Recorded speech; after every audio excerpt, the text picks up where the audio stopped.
So you have to train heavy or you have to train fast if you want to stay young. So many hard men with high mileage who are really banged up in so many different ways. Their backs, their knees, their hips, they're able to do swings safely. And that's just remarkable. The benefits of these exercises are many. So, first of all, ballistic loading obviously is part of sports, and it's a part of life. Maybe this is a good time to discuss the benefits of kettlebells versus, let's say, barbells or bodyweight. Sure. That's very good conversation. That's a question people ask often. Right. So I would name these as 3 top modalities for people. Yes, there's some other additional things, dumbbells and whatever, but that usually they're secondary. So what are the respective benefits of these different modalities? The body weight is, obviously it's accessible. It's with you no matter where you go. But interestingly enough, the body weight requires the most coaching. So you have to, it's very subtle. Like for example, if you look at developing something the gym is called the hollow position, it takes a lot of coaching. To perform a correct even pull-up or push-up, it's a lot of work. One-legged squat, so on and so forth. So it's great and but it just takes more time, more investment. Also, the downside of the body weight would be you can't really train your lower back effectively. And you have to train your lower back to stay young. You just have to.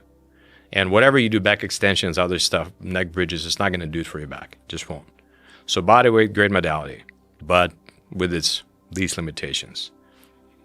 The barbell, if you just love heavy stuff, it's awesome. And it's just psychologically, it's extremely satisfying, a heavy deadlift, let's say, for some people, not for all. Then, if you're looking for to maximize your muscle mass, nobody has come up yet with anything other than the barbell.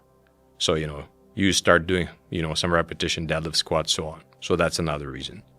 But let's say you're playing football, right? The problem with the barbell, first of all, is the learning curve. It takes some time to learn it correctly.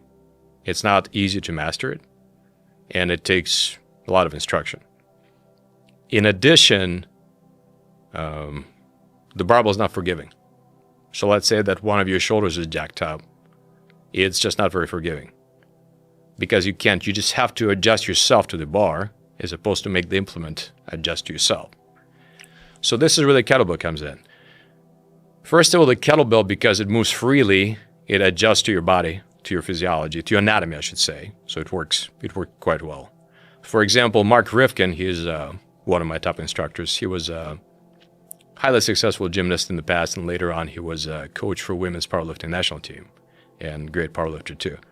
So he cannot do bilateral exercises well because of the mileage he sustained. He took a very bad landing as a gymnast, ruined his knee, and then from there other things went bad, back, whatever. So, but he can do he cannot do 2-arm swings because it just messes him up. But he can do 1-arm swing, so the body compensates a little differently, and he can handle it. So it's, with the proper medical clearance, it's much easier to work around problems. Then the offset center of gravity, that's just a tremendous thing for your back. For your shoulder. So the positions to put your shoulder in, you cannot do with anything else. But, and obviously you have the get up, which is an amazing exercise. Cannot do it as well with other implements. But the ballistics, that's another unique benefit of the kettlebell. Swings and snatches, exercises like that. The benefits of these exercises are many. So, first of all, ballistic loading obviously is part of sports, and it's a part of life. And oftentimes, it's hard to do it safely. Go ahead, start jumping. Before somebody starts jumping correctly, jumping off boxes and so on and so forth, just even, hopping across the floor, it requires some coaching. It requires getting some strength. It requires addressing some dysfunction, so on and so forth. The kettlebell swing, for example, it's so many hard men with high mileage who are really banged up in so many different ways. Their backs, their knees, their hips, they're able to do swings safely. And that's just remarkable. And the ballistic contraction is very important. So you have to run, you have to jump, you have to do things like that. But it goes beyond that for your health, for your longevity. So as we grow older, there's a loss of type 2 muscle fibers, so the strong ones, the fast-twitch fibers. And there are several problems with that. First of all, they're metabolically needed for the body to be healthy, to process sugar, so on and so forth. Second is to deal with real-life situations. You know, like it's very unfortunate. Some old person trips and breaks a hip. It's terrible. And oftentimes the reason is just weakness. And we need these fast fibers because whenever you trip and you have this reflexive contraction, these fibers go online first. So if you don't have them anymore, you got massive problems, right? So another reason is in type 2 fibers, there is mitochondrial degeneration takes place as you grow older, much faster than others.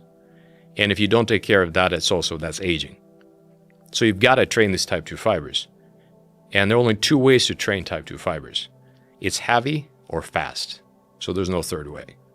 So whenever people try to do some sort of a super slow this or Pilates that, whatever, it's not going to do it. So you have to train heavy or you have to train fast if you want to stay young.